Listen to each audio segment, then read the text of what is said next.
Hello and welcome to Shaka Extra Time, a show appearing here on Facebook Live and the only place where Shaka answers your questions.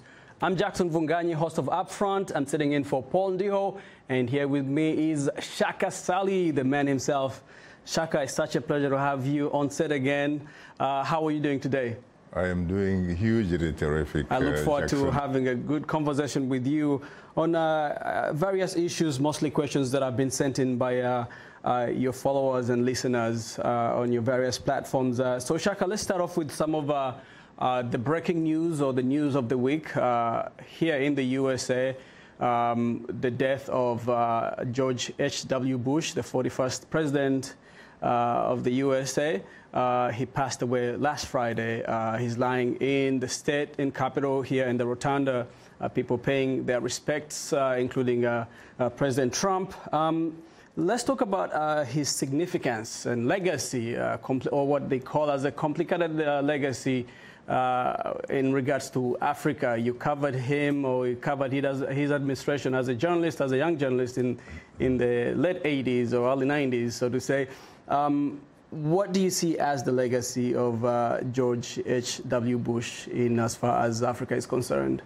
First of all, I think to put it in context, frankly, we should point out the fact that here was what the military would say.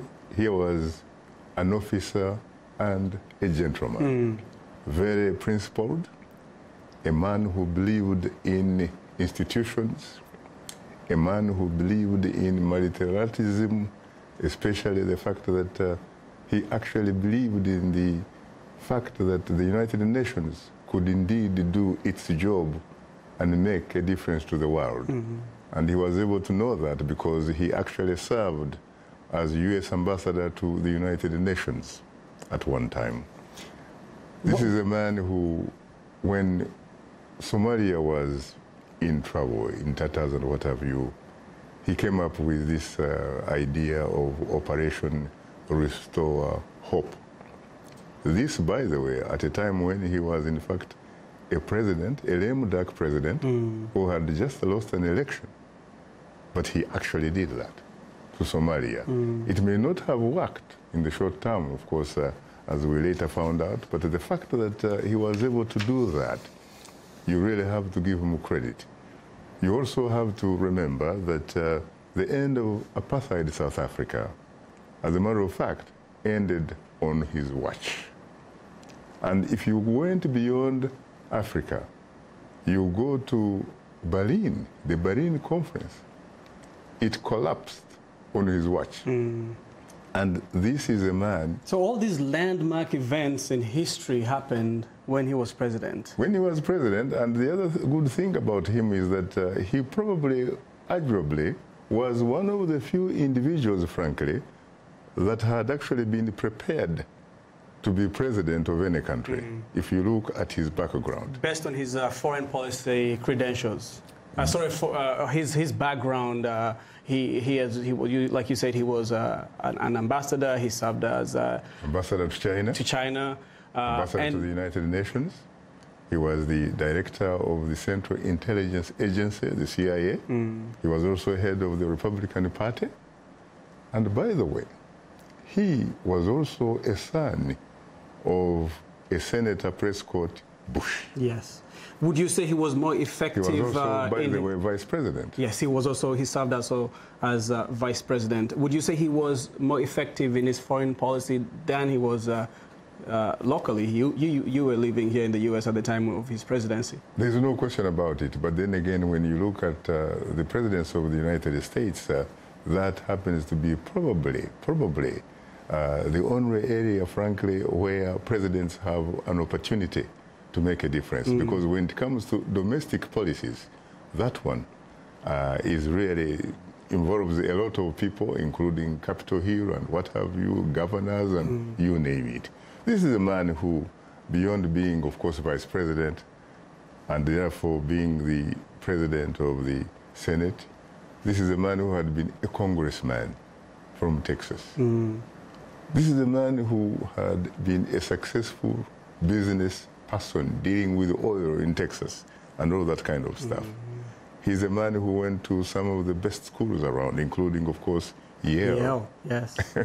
So this is a man who some would have said that was blue-blooded, and he delivered. Unfortunately, because he probably was a one-term president, a lot of people tend not to give him credit, really. But when you look at him, in fact, I would agree with those who say that he was perhaps, when you look at the history of the United States, he was perhaps the best president, or the best one-term president, or the best president that served only one term. Do you think history is going to remember him differently? I think so. I think that history is going to put him in context because he had humility. He had prudence. He was always talking about prudence. So something that people said American politics kind of lacks these days. Precisely. But he had that humility. You know, when the Berlin Wall fell, given the fact that his predecessor, President Ronald Reagan, had actually talked about how Gorbachev, the new man in Moscow at that time, should tear that wall. JFK, perhaps the most celebrated president in modern history, very handsome, very from a rich background, intellectual and what have you, and exposed. He had gone to Berlin and made a big speech, Ich bin Berliner, you know, that kind of stuff. I am a Berliner. I'm a Berliner. Yes. So all these presidents that came before him, yes, this was a battle they fought, yes, but it was won on his watch. On his watch. And he had actually been urged and persuaded to go to Berlin, in fact, personally, so that he could dance. Yeah, he could celebrate. Yes. And he passed on that opportunity. This is a man who had humility. He really didn't have much of an ego because he said, you know what, this moment belongs to the Germans, the German people. Absolutely. That says a lot about him. And he managed, by the way, very, very well, frankly, the consequences of the falling or the collapse of the wall of Berlin. Because guess what? Most of the Eastern European countries are now, in a sense, democratic. So as an American president, in terms of what he did for the country and, you know, elevating the status of the country globally, he was quite effective. He was very, even though it was not very much felt locally. Let's move to the continent. Our listeners, your listeners and viewers have sent us a couple of questions, mostly regarding the DRC. We know that the DRC is about to have an election this month, I believe, one of a very important election, which will see the first time, I think, a country is going through a transition, a peaceful transition. Obviously, there's some issues. We were talking about yesterday a report that showed that clashes in the eastern part of Congo, 18 people died, many continue to die. We have a question from Bahe Muka from Uganda. He asks, can the DRC become democratic before the rich minerals are exhausted by the foreigners? But before we get to his question, my question to you is that, do you see the events that are happening in the Congo right now, in terms of some of the conflict areas, like eastern part of Congo? Do you see that putting a blotch on the elections or hampering the elections? I think at the end of the day, Jackson, frankly, it is up to the people of the Democratic Republic of Congo what they really want to see happen in their country. The people of the DRC have suffered a lot from the 60s when they won this political flag independence from the Belgians. You had Patrice Emery Lumumba as the first prime minister, a man, frankly, who is worshipped, who is a hero. Even when you go back to Kinshasa, he is a hero. But unfortunately, his tenure was short-lived. He was a victim of the Cold War. And he ended up dying in a very short time without delivering the promises that he had actually pledged to his people. I think it is very high time, sincerely, for the leaders of the DRC at every level to see it in their hearts, in their deepest, better part of their Congolese hearts and soul, to finally deliver what I would characterize as social, economic, political justice to all the Congolese. Right. If you're just joining us, thank you very much. My name is Jackson Vunganyi. I'm in for Paul Diho. This is Shaka Extra Time with Shaka Sali himself. This platform where you get to ask Shaka all the burning questions about what is happening on the African continent. We're still talking about the DRC. This young person from Uganda was asking about whether you see the DRC ever becoming democratic before the minerals exhausted by the foreigners, talking about the exploitation of minerals by foreigners in the DRC. But I guess a much more pertinent question comes from Kamaratu David, who asks, will President Kabila ensure that his ally is elected? And why does the West accept these obviously unfair elections? First of all, when you look at the first part of the question, whether I think that Kabila would, in a sense, help a man that he would like to succeed him actually win the election.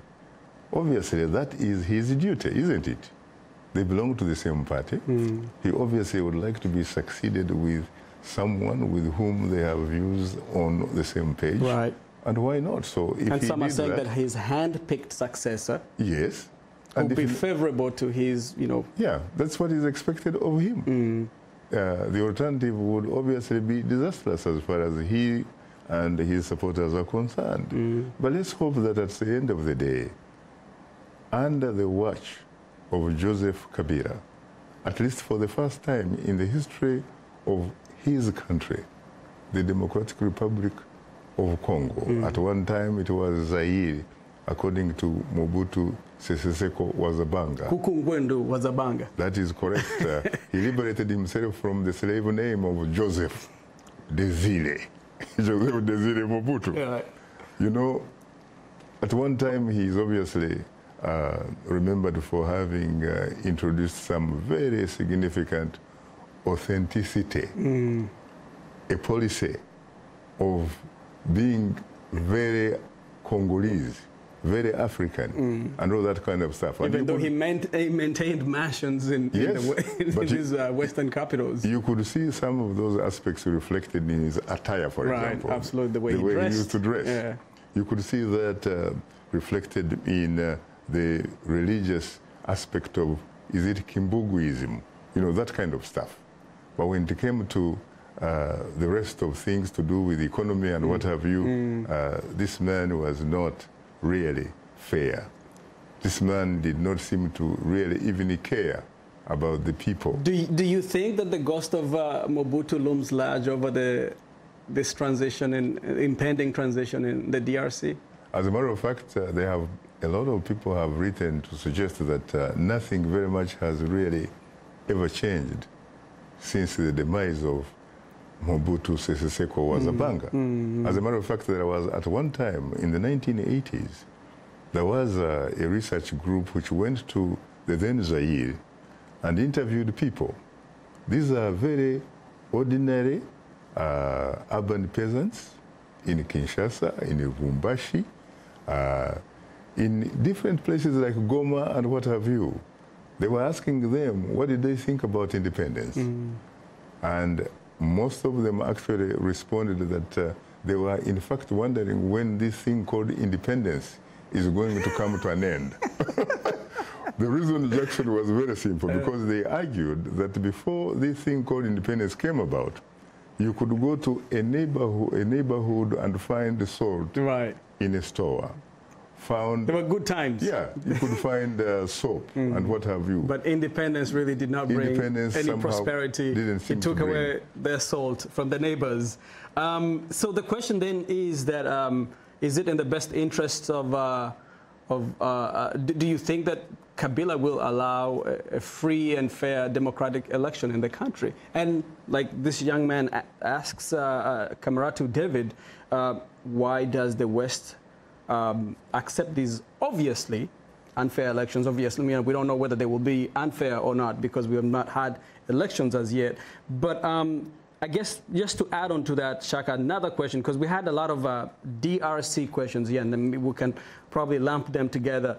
Hakumoto MC Mary Clemens asks, how can the international community help the Congolese elections? But Jackson, the first part of your question, first of all, almost presupposes, frankly, that the Congo is not a sovereign territory, is not a country.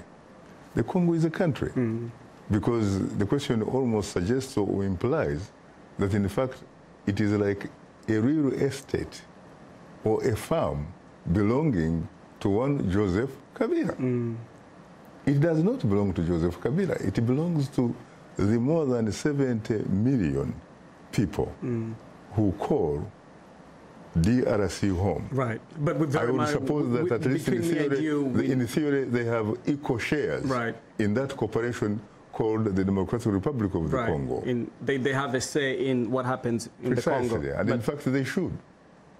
And they should demand that there be fair and transparent elections. Fair, free, credible, transparent, and verifiable elections. Right. So that they can, in fact, have an election whose results reflect the will of their people, and they not the individual in Kinshasa. Right, and most importantly, not to wait for the international community to come and help. Precisely, precisely. Yeah.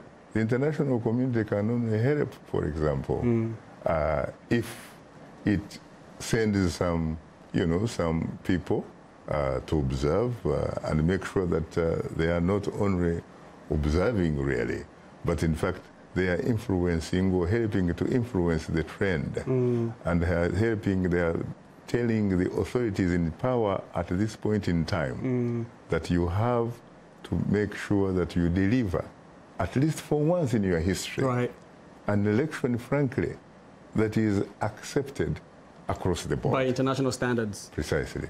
This is Shaka Extra Time with Shaka Sali. My name is Jackson Vunganyi. Okay, so we know that one of the powers that is interested in seeing free and fair elections in the DRC is China. They have a lot of interest, economic interest, and obviously, so the question is, do they want to see a free and fair election in the DRC? Do they want to see a situation that leads to them being able to do business on the continent in general? And so that segues into the question coming from Monsaka Lutenda, who asks, Shaka, what do you think about the Sino-African relationship? Is it mutually beneficial? Well, I think that it ought to be mutually beneficial.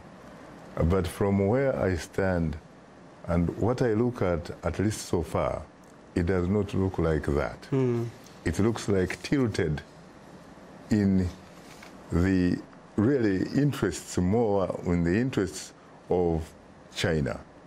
And I think part of the reason, frankly, is not because the Chinese don't want it that way, to have it that way. Of course, the Chinese have no choice but obviously to make sure that they promote what they consider to be their vital national security interests.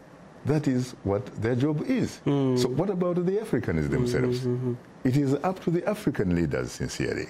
And I think the African leaders today, Jackson, more than at any one time before, they have a great opportunity because they can actually choose.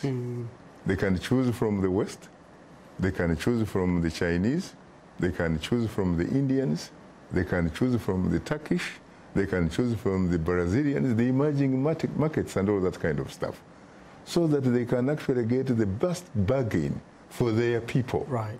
But unfortunately, most of them, what they actually go for, sometimes, I characterize some of them as patriotic to their stomachs. The stomachs of their families, the stomachs of their friends, not society, not the people of their country. And so that is very simple because they can get 10% and what have you. But I think it is high time, sincerely, that the African leaders begin seriously looking at issues, looking at answers that reflect the concerns of the vast majority of their people. Right. Because let's face it, most of the African countries, right now as we talk, Jackson, the population is largely made up of very young people. Right.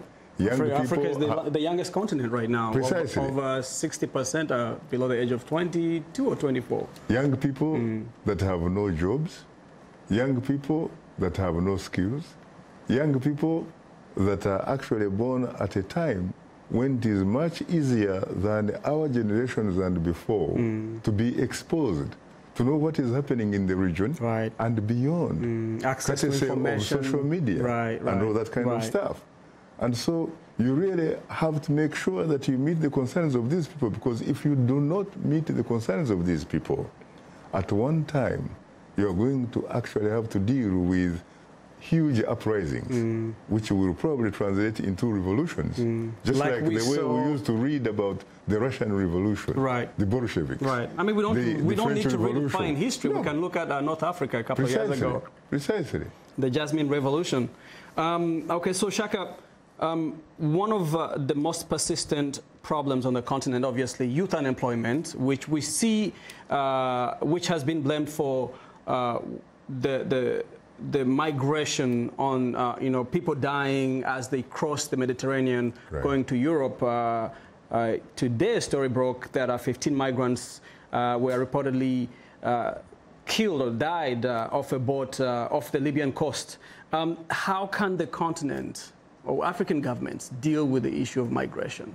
First of all, you have to look at or identify the fundamental root causes that are responsible for these forces that push and the forces that pull.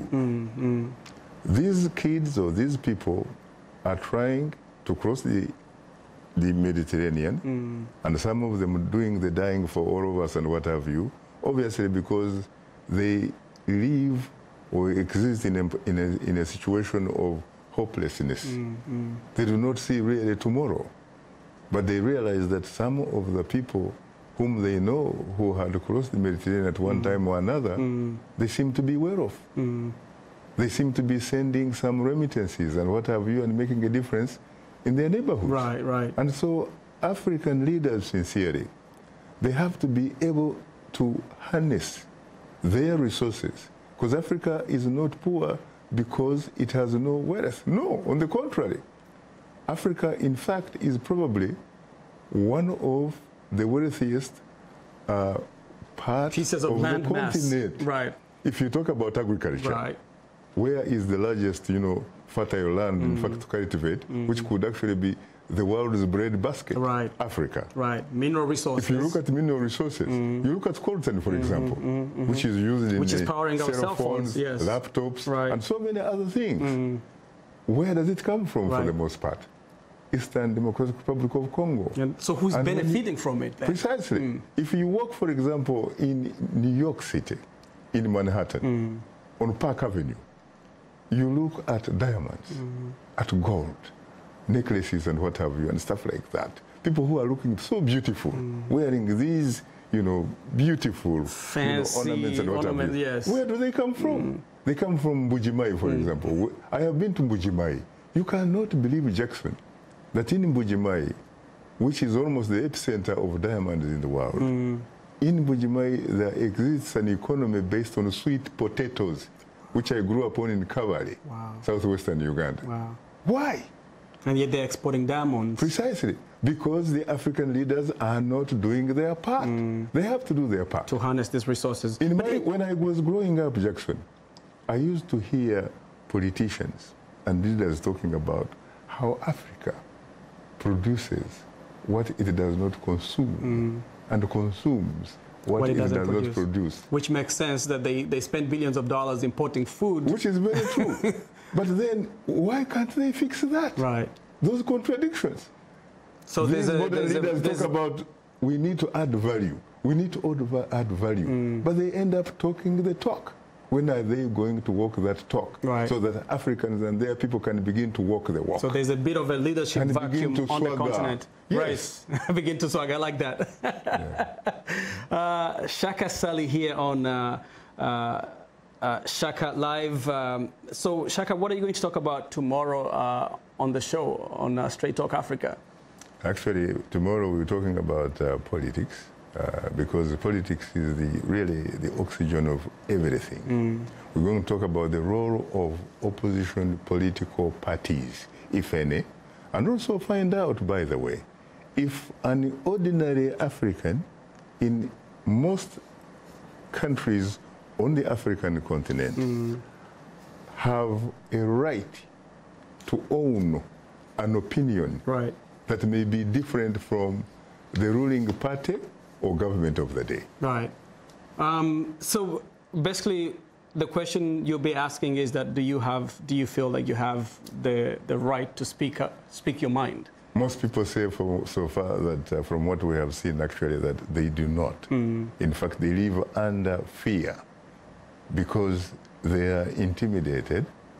Because let's face it, part of the reason, in fact, Africa is not developed is precisely because the so-called leaders in Africa on all levels do not consult, do not involve their own people in the issues of development. And yet that development is actually meant to be for their benefit. For the people.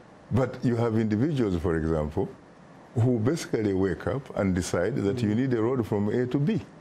It doesn't matter where it is going to go through, whether they are going to take it through somebody's house and destroy it and all that kind of stuff, or whether those people, in fact, what they need is a dispensary, is a health care center, is a hospital, is a sick bay. So we need to be able to involve our people in some of these major decisions that are going to affect them. That is the only way that Africa can actually develop, can leapfrog. Most of these countries that are developed, including this one that we are actually living in, there is the issue of public opinion. And public opinion is very, very important. Key. Very key. The people get to speak out on issues that actually affect them without fear that there will be repercussions, including for them being killed. Precisely, and that does not happen, frankly, because this society is altruistic. No, this society happens to listen to other people because it is a society of laws. Right. It is a society that respects everybody because most people who decide who becomes president, the occupant of 1600 Pennsylvania Avenue every 4 years, or a senator or a congressman, is through voting. And the votes here are votes whose results reflect the will of the voter. Right. But unfortunately, in most African countries, when you talk about elections and what have you, you are usually talking about a facade. Because these are selections. The guy who has the power essentially controls everything to such an extent that, in fact, he is very close to even controlling oxygen, which everybody needs to access in order to be alive. To be alive. That is sad. But most importantly, I guess your message is that people need to speak out to demand. Nobody gets those things for free. But that has to change, especially with the changing demographics. Absolutely. The young people have to change that. Need to speak out, and that's something that we always talk about on my show on Upfront. And we want to thank Shaka Sally, the great Shaka Sally, and thank you, all of you, for joining us here on Shaka Extra Time. Remember to check out our Facebook page, like, share, subscribe, and we'll catch you next time right here on Shaka Extra Time. Shaka, it was such a pleasure talking to you. You're most welcome. I just forgot to attribute, for example, a very important saying by